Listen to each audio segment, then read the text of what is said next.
할렐루야! 서울 대치순복음교회에 지난 11월 7일 첫 출석을 한 지 채 2개월도 지나지 않아 모든 성도님들 앞에서 간증하는 기회를 주신 하나님께 감사드립니다. 저희 가족의 일로 많이 염려하시고 불편을 겪으셨을 모든 성도님들과 사역자님들께 이 자리를 빌어 죄송함과 감사의 마음을 전합니다. 남편은 모태신앙인이고 저는 남편과 교제하며 신앙생활을 시작하였습니다. 그러나 학업과 수련, 일이 바쁘다는 이유로 점점 하나님으로부터 떠나게 되었습니다. 마지막으로 예배에 참석했던 것이 지난 2013년이었던 것으로 기억합니다. 그 후 우리는 세상적인 것을 쫓으며 하나님을 잊고 지냈습니다.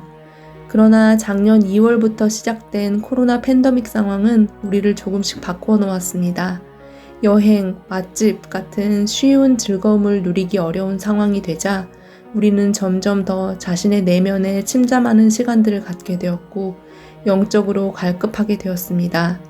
우리가 이 짧은 생애 동안 세상에서 누리는 물질적이고 눈에 보이는 것이 삶의 전부라면 인생이 얼마나 초라하고 허무한가 하는 마음이 커졌습니다. 그때부터 저는 우리 가족에게 적합한 교회를 스스로 찾아보기로 했습니다. 2021년 한 해 동안 교회의 성전 예배가 열리기만을 기다리며 집 근처 교회들의 온라인 예배에 참석했습니다. 그러던 중에 한별 담임 목사님의 설교를 듣고 하나님께서 우리에게 이곳으로 가라 하는 마음을 주셨습니다. 지난 12월 21일 남편과 같이 근무하는 직원 한 명이 확진된 이후 저와 아이 순으로 코로나에 확진되었습니다. 코로나에 걸리기 전까지만 해도 코로나보다 주위 사람들한테 끼칠 민폐가 더 무섭다 하는 농담을 하곤 했었는데 솔직하게 막상 확진되고 나니 혹시나 텔레비전에 나오는 위중증자가 내 가족이 될까봐 가장 걱정되기는 했습니다. 지난 10일간 육신은 집에 갇혀 있으나 영적으로는 완전히 뒤집히는 경험을 하게 해주신 하나님, 나약한 우리는 매일 저 문을 열고 두 발로 걸어 출근하고 학교에 갈 수 있게 해달라 간절히 기도할 수밖에 없었습니다. 우리가 아무리 앞에 일을 계획해도 하나님이 허락하지 않으시면 한 발짝도 앞으로 나아갈 수 없으며 우리가 알지 못하지만 그분이 예비하시는 길이 있음을 기도 가운데 깨닫게 되었습니다.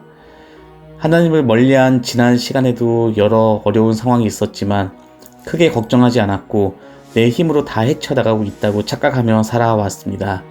지난 며칠간 돌아보니 하나님을 떠나 있는 동안에도 하나님은 저희를 오랫동안 참으셨으며 그럼에도 담대한 마음과 축복을 부어주셨음을 깨닫게 되었습니다.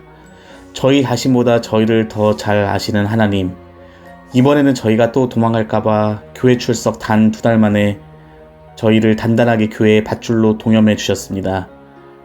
얼굴도 잘 모르는 저희 가족을 위해 진심으로 기도해 주시고 걱정해 주시는 교회 가족들을 보며 뜨거운 감사의 눈물을 흘렸습니다. 서울이라는 거대하고 삭막한 도시 위를 작은 배를 타고 표류하듯 살아오던 저희 가족이었는데 저희에게도 같은 팀, 원팀이 있었던 것입니다. 우리 가족을 코로나로부터 지켜주시고 영적으로도 회복시켜주신 하나님, 앞으로의 하루하루는 하나님의 은혜로만 살아갈 수 있음을 고백합니다. 2022년 새해에 성도님의 가정과 기업에도 하나님의 축복이 넘치기를 기도하겠습니다. 아멘.